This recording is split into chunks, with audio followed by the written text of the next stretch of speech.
Hello, എല്ലാവർക്കും സുഖമല്ലേ?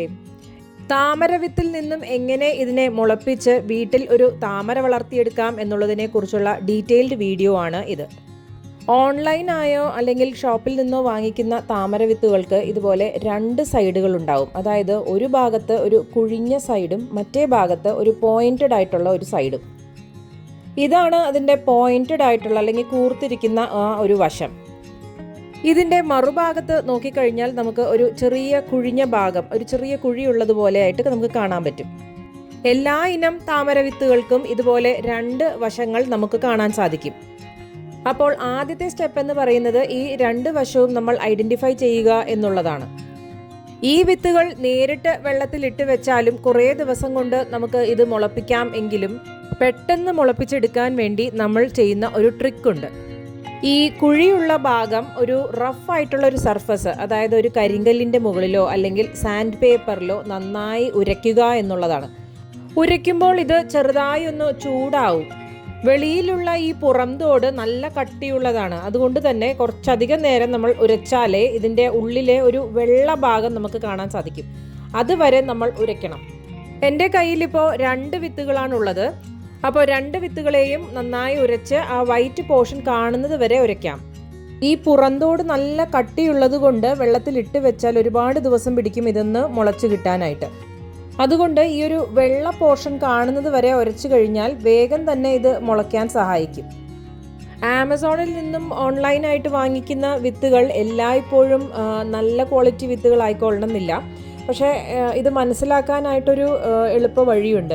അപ്പം നമ്മൾ ഈ ഉരച്ച വിത്തുകൾ വെള്ളത്തിലേക്ക് ഇട്ട് കഴിയുമ്പോൾ നമുക്ക് അറിയാൻ പറ്റും ഈ വിത്തുകൾ നല്ല ക്വാളിറ്റി ഉള്ളതാണോ അല്ലയോ എന്നുള്ളത്. നല്ല ക്വാളിറ്റി ഉള്ള വിത്തുകളാണെന്നുണ്ടെങ്കിൽ ഇത് വെള്ളത്തിൽ മുങ്ങിക്കിടക്കുകയും അല്ലാത്ത വിത്തുകൾ ഫ്ലോട്ട് ചെയ്യുകയും ചെയ്യും. അപ്പോൾ ഈ പൊങ്ങിക്കിടക്കുന്ന, അതായത് വെള്ളത്തിൽ താഴ്ന്നു പോകാതെ കിടക്കുന്ന വിത്തുകൾ ഉണ്ടെന്നുണ്ടെങ്കിൽ നമുക്ക് അപ്പം തന്നെ മനസ്സിലാക്കാൻ പറ്റും അത് നല്ല ക്വാളിറ്റിയുള്ള വിത്തുകളല്ല എന്നുള്ളത്. നോർമൽ ടെമ്പറേച്ചറിലുള്ള സാധാരണ പൈപ്പ് വെള്ളമാണ് നമുക്ക് ഇതിനായിട്ട് ഉപയോഗിക്കേണ്ടത്. ഡെയിലി വെള്ളം മാറ്റി കൊടുത്തുകൊണ്ടിരിക്കണം. 3 ദിവസം ആകുമ്പോഴേക്കും ഇത് മുള പൊട്ടി വരാൻ തുടങ്ങും. ഈ താമരയുടെ വിത്തിൽ നിന്നും ചെറിയ കറ പോലെ വരാറുണ്ട്. അപ്പോൾ വെള്ളം മാറ്റി കൊടുക്കാതിരുന്നു കഴിഞ്ഞാൽ ഇത് വെള്ളത്തിൽ തന്നെ നിന്ന് അങ്ങനെ അഴുകി പോകാനുള്ള ചാൻസ് ഉണ്ട്. അതുകൊണ്ടാണ് ഡെയിലി ഈ വെള്ളം മാറ്റി കൊടുക്കുന്നത്.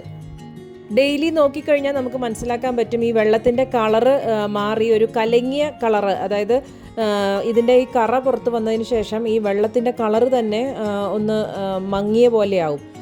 3-ാം ദിവസം ആകുമ്പോഴേക്കും നമുക്ക് വിത്തിൻ്റെ സൈസിലും വ്യത്യാസം നമുക്ക് കാണാൻ സാധിക്കും. മുള പൊട്ടി വരാൻ തുടങ്ങുമ്പോഴേക്കും ഈ വിത്ത് 2ആയി പിളർന്ന് ഇങ്ങനെ അതിൻ്റെ നടുക്ക് കൂടിയാണ് ഈ ഒരു പുതിയതായിട്ടുള്ളൊരു മുകുളം വരുന്നത്. നമ്മൾ മുളപ്പിക്കാനെടുത്ത വിത്തിനെ വെച്ച് നോക്കുമ്പോൾ ഇത് ഒന്ന് വീർത്ത് വലിപ്പം വെച്ചതായിട്ട് നമുക്ക് മനസ്സിലാക്കാൻ സാധിക്കും. വെള്ളം എടുക്കുന്ന ബോട്ടിലും ഒന്ന് വൃത്തിയായി കഴുകിയതിന് ശേഷം പുതിയ വെള്ളം നിറച്ചിട്ട് ഈ വിത്തുകൾ തിരിച്ച് അതിലേക്ക് തന്നെ ഇട്ട് വെക്കുക.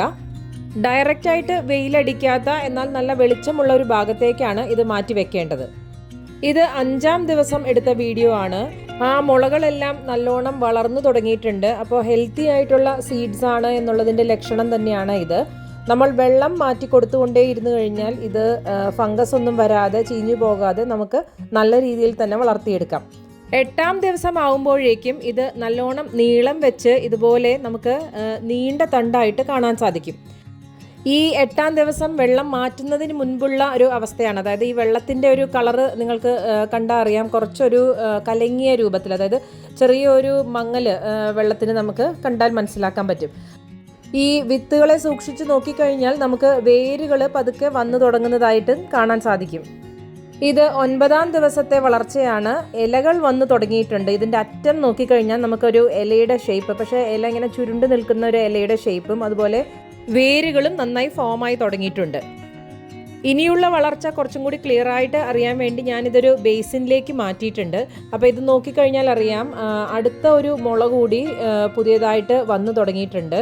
2 വിത്തിലും പുതിയ മുളകൾ വന്നു തുടങ്ങി. അതിൻ്റെ ഒപ്പം തന്നെ വേരുകളും വന്നിട്ടുണ്ട്. ഇത്രയും ദിവസം നമ്മൾ വെയിൽ കിട്ടാത്ത ഒരു വെളിച്ചമുള്ള ഒരു ഭാഗത്തായിരുന്നല്ലോ ഈ ബോട്ടിൽ വെച്ചിട്ടുണ്ടായിരുന്നത്. ഇപ്പോൾ ഈ ബേസിനിലേക്ക് മാറ്റിയപ്പോൾ കുറച്ച് വെയിൽ കിട്ടുന്ന രീതിയിലാണ് വെച്ചിരിക്കുന്നത്. അതായത് ഈ ഒരു സ്റ്റേജ് എത്തിക്കഴിഞ്ഞാൽ നമുക്ക് ഇത് വെയിൽ കിട്ടുകയാണെങ്കിൽ വളർച്ച കുറച്ചും കൂടി സ്പീഡപ്പ് ആവും എന്നുള്ള ഒരു കാര്യം കൂടി ശ്രദ്ധിക്കാനുണ്ട്. ഇത് 15 ദിവസം, അതായത് ജെർമിനേറ്റ് ചെയ്തതിന് ശേഷം 15 ദിവസത്തിന് ശേഷം ഉള്ള ഒരു വളർച്ചയാണ് ഇപ്പോൾ കാണുന്നത്.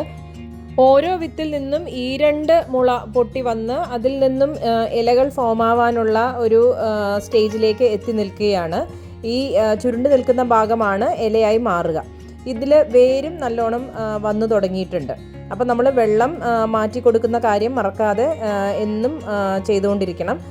അതുപോലെ ഈ വളർന്നു വരുന്ന ഈ ഷൂട്ട്സ്, അതായത് ഈ ഇലകൾ ഉണ്ടാവാൻ പോകുന്ന ആ ഒരു സ്റ്റേജിലും നമ്മൾ കംപ്ലീറ്റ് ആയിട്ട് ഇത് വെള്ളത്തിനടിയിൽ തന്നെ സബ്മേർജ്ഡ് ആയിട്ട് തന്നെ കിടക്കണം. വെളിയിലേക്ക് ഇടുകയാണെങ്കിൽ ഇത് കരിഞ്ഞു പോകാനുള്ള ചാൻസ് ഉണ്ട്. അപ്പോൾ വീണ്ടും മുള പൊട്ടി പുതിയ ഒരു ഷൂട്ട് കൂടി വരാനായിട്ടുള്ള സ്റ്റാർട്ടിംഗ് സ്റ്റേജാണ് ഇപ്പോൾ കാണുന്നത്. ഇത് 17ാമത്തെ ദിവസമാണ്. അപ്പോൾ ഇലകളെല്ലാം പതുക്കെ അൺഫോൾ ചെയ്ത് ഓപ്പൺ അപ്പ് ആയി തുടങ്ങിയിട്ടുണ്ട്. വേരുകളും നല്ലോണം ഫോം ആയത് കാണാം. 18ാമത്തെ ദിവസമായപ്പോഴേക്കും ഇല നല്ലോണം വിരിഞ്ഞു തുടങ്ങിയിട്ടുണ്ട്. ബാക്കിയുള്ള ഇലകളൊന്നും വിരിഞ്ഞിട്ടില്ല, ഒരു ഇലയാണ് വിരിഞ്ഞിരിക്കുന്നത്. ഇതിനെ കോയിൻ ലീഫ് എന്നാണ് പറയുന്നത്. അപ്പോൾ ബാക്കിയുള്ള ഇലകളും കൂടി ഫുൾ ഫോം ആവാനായിട്ട് വെയിറ്റ് ചെയ്ത് ഇരിക്കുമ്പോഴേക്കുമാണ് അടുത്ത ദിവസം ഈ ഒരു ഇല കരിഞ്ഞ രൂപത്തിലായിട്ട് കാണുന്നത്. വെയിലിൻ്റെ ഒരു തീവ്രത കൂടിയത് കൊണ്ടാണ് ഇങ്ങനൊരു ഡിസ്കളറേഷൻ വന്നിട്ടുള്ളത്. അപ്പോൾ ബാക്കിയുള്ള ഇലകളെല്ലാം ഓപ്പൺ അപ്പ് ആയതിനു ശേഷമാണ് ആക്ച്വലി ഇത് പോട്ട് ചെയ്യേണ്ടത്. പക്ഷേ വേരുകളെല്ലാം നല്ല ഹെൽത്തി ആയിട്ട് ഫോം ആയിട്ടുണ്ട്. അതുകൊണ്ട് ഈ ഒരു സ്റ്റേജിൽ തന്നെ ഞാനിതിനെ നടാനായിട്ട് പോവുകയാണ്. അതിനായി ഒരു ചെറിയ പ്ലാസ്റ്റിക് ബേസിൻ എടുത്തിട്ടുണ്ട്. ഇതിൽ ഹോൾസ് ഒന്നും ഇല്ലാത്ത ഒരു ബേസിനാണ്. ഈ ഒരു പ്ലാസ്റ്റിക് ബേസിനിലേക്കാണ് നമ്മൾ നടാൻ പോകുന്നത്. ഏകദേശം 10 to 12 ഇഞ്ച് ഡയമീറ്റർ മാത്രം വരുന്ന ചെറിയ പ്ലാസ്റ്റിക് ടബാണ്. 1 അടി മാത്രമാണ് ഇതിൻ്റെ ഒരു ഡെപ്ത് ഉള്ളത്. പോട്ടിങ്ങിനായി ആദ്യം ആവശ്യം നമുക്ക് ബോൺ മീലാണ്. അപ്പോൾ ഇതാണ് ഏറ്റവും അടിയിൽ 1 പിടി ഇട്ട് കൊടുക്കേണ്ടത്. നമ്മുടെ തൈ വളരെ ചെറുതായതുകൊണ്ട് തന്നെ 1 പിടി ബോൺ മീൽ ധാരാളം മതിയാവും. അടുത്തതായി ഉണങ്ങിയ ചാണകപ്പൊടിയാണ് ഒരു ലെയർ ഇട്ട് കൊടുക്കുന്നത്. ഉണങ്ങിയ ചാണകപ്പൊടി ഇട്ട് കൊടുക്കുന്നത് കൊണ്ട് തന്നെ നമ്മുടെ ചെടി വേഗം വളരാനും അതിനാവശ്യമായ പോഷകങ്ങൾ ലഭിക്കുവാനും ഇത് സഹായിക്കുന്നു. ഇതിൻ്റെ മുകളിലായിട്ടാണ് മണ്ണ് ഇട്ട് കൊടുക്കുന്നത്. പാടങ്ങളിൽ നിന്നോ അല്ലെങ്കിൽ കുളത്തിൻ്റെ വക്കിൽ നിന്നുമൊക്കെ നമുക്ക് ചെളി ലഭിക്കുകയാണെങ്കിൽ അത് കുറച്ചുകൂടി ബെറ്റർ ഓപ്ഷനാണ്. കളിമണ്ണോ ചെളിയോ ഒന്നും കിട്ടിയില്ലെങ്കിലും നമുക്ക് ഗാർഡൻ സോയിൽ, സാധാരണ മണ്ണ് ഉപയോഗിച്ച് തന്നെ നമുക്ക് പോട്ട് ഫില്ല് ചെയ്യാം.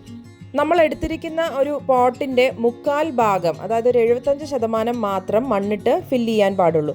ബാക്കിയുള്ള ഭാഗം നമുക്ക് വെള്ളം നിറച്ചു കൊടുക്കേണ്ടതാണ്. ഈ മണ്ണിനെ ഒന്ന് നന്നായി പ്രസ് ചെയ്ത് അമർത്തി ഒന്ന് സെറ്റാക്കി കൊടുക്കണം. ഇനി നമുക്ക് നടാനുള്ള താമര തൈ പോട്ടിൻ്റെ ഒരു സൈഡിലായിട്ട്, അതായത് ഒരു അരികുവശത്തേക്കായിട്ട് നീക്കി വേണം നട്ടുകൊടുക്കാൻ. ഇങ്ങനെ സൈഡിലേക്ക് ചേർത്ത് നടുമ്പോൾ ട്യൂബേഴ്സ് വളർന്ന് വലുതാകുമ്പോൾ ഈ പോട്ടിൻ്റെ അരികുവശം ചേർന്നാണ് അത് വളരുക. അപ്പോൾ അത് വളരെയധികം ഹെൽപ്ഫുൾ ആയിരിക്കും. ഇനി നമുക്ക് പതുക്കെ ഇതിലേക്ക് വെള്ളം നിറച്ചു കൊടുക്കാം. അപ്പോൾ വെള്ളം നിറയ്ക്കുമ്പോൾ ശ്രദ്ധിക്കേണ്ട ഒരു കാര്യം എന്ന് വെച്ചാൽ, നമ്മൾ കുത്തിയൊഴുകി ഈ മണ്ണിലേക്ക് വെള്ളം ഒഴിക്കാതെ പോട്ടിൻ്റെ സൈഡിലേക്കായിട്ട് ഇതുപോലെ ആക്കി വെള്ളം നിറച്ചു കൊടുക്കുക. അപ്പോൾ വെള്ളം അധികം കലങ്ങി പോകാതെ നമുക്ക് കിട്ടും. അല്ലാന്നുണ്ടെങ്കിൽ ഒരു ഇലയോ അല്ലെങ്കിൽ നമ്മുടെ കയ്യോ വെച്ച് കൊടുത്ത് അതിലേക്ക് വെള്ളം ഒഴുകി പോട്ടിലേക്ക് നിറയുന്ന രീതിയിലേക്ക് ആക്കുകയാണെങ്കിലും നമുക്ക് വെള്ളം അധികം കലക്കാതെ നിറച്ചെടുക്കാൻ പറ്റും. ചട്ടിയിൽ കംപ്ലീറ്റ് ആയിട്ട് വെള്ളം നിറഞ്ഞതിന് ശേഷം കുറച്ച് കവിഞ്ഞു പോകാനായിട്ട് നമ്മൾ അനുവദിക്കുക. ഇതുപോലെ വെള്ളം ഓവർഫ്ലോ ആക്കി കുറച്ച് കളയുകയാണെങ്കിൽ മുകളിലായി പാറി വന്ന് നിൽക്കുന്ന ഈ പൊടികളും മറ്റുമെല്ലാം ഇതിലൂടെ ഒഴുകിപ്പോയി വെള്ളം നല്ലോണം ക്ലിയർ ആയി കിട്ടും. ഇങ്ങനെ ഫുള്ളായി വെള്ളം നിറച്ചതിന് ശേഷവും കുറച്ച് സമയം കഴിയുമ്പോൾ നമുക്ക് വെള്ളത്തിൻ്റെ ലെവല് കുറച്ച് താഴ്ന്നതായി കാണാം. നമ്മൾ ഇട്ടുകൊടുത്ത ചാണകപ്പൊടിയിലും മണ്ണിലും എല്ലാം ഈ വെള്ളം കുറച്ചുകൂടി അബ്സോർബായി ലെവൽ കുറയുന്നതാണ്. അപ്പോൾ നമുക്ക് ടോപ്പപ്പ് ചെയ്ത് കൊടുക്കാവുന്നതേ ഉള്ളൂ. ഇനി ഇതിനെ നല്ല വെയിൽ കിട്ടുന്ന സ്ഥലത്തേക്ക് മാറ്റി വെച്ചതിന് ശേഷം വെള്ളം കുറയുന്ന സമയത്ത് മാത്രം ടോപ്പപ്പ് ചെയ്ത് കൊടുത്താൽ മതിയാകും. ഡയറക്റ്റ് വലിയ ചട്ടിയിൽ നടാതെ ചെറിയ ചട്ടിയിൽ നട്ടതിന് ശേഷം അത് വലിയ ബേസിനിലേക്ക് ഇറക്കി വെച്ചും നമുക്ക് വളർത്തിയെടുക്കാം. ഇത് കുറച്ച് വളർച്ച എത്തിയതിന് ശേഷം വലിയ പോട്ടിലേക്ക് മാറ്റി നടാവുന്നതാണ്. നല്ലോണം ചെടി വളർന്നതിന് ശേഷം ഇടയ്ക്ക് DAP പോലെയുള്ള വളങ്ങൾ ചെറിയ പേപ്പറിലോ അല്ലെങ്കിൽ തുണിക്കഷ്ണത്തിലോ പൊതിഞ്ഞ് മണ്ണിലേക്ക് ഇറക്കി വെച്ച് കൊടുത്തു കഴിഞ്ഞാൽ പെട്ടെന്ന് തന്നെ പൂവിട്ട് കിട്ടും. താമരവിത്തിൽ നിന്നും മുളച്ച തൈയിൽ നിന്നും ഉണ്ടായ ചെടിയിൽ പതുക്കെ മാത്രമേ പൂ ഇടുകയുള്ളൂ എന്ന് ചിലർ പറയാറുണ്ട്. ട്യൂബറോ റണ്ണറോ നട്ട് വളർത്തി ഉണ്ടാക്കുന്ന തൈയാണെങ്കിലും അതുപോലെ വിത്തിൽ നിന്നും ഉണ്ടാകുന്ന തൈയാണെങ്കിലും പൂവിടണമെന്നുണ്ടെങ്കിൽ അതിന് വേണ്ടതായ സൂര്യപ്രകാശവും അതുപോലെ വളപ്രയോഗവും അത്യാവശ്യമാണ്. എന്നാൽ മാത്രമേ അത് പെട്ടെന്ന് പൂവിടുകയുള്ളൂ.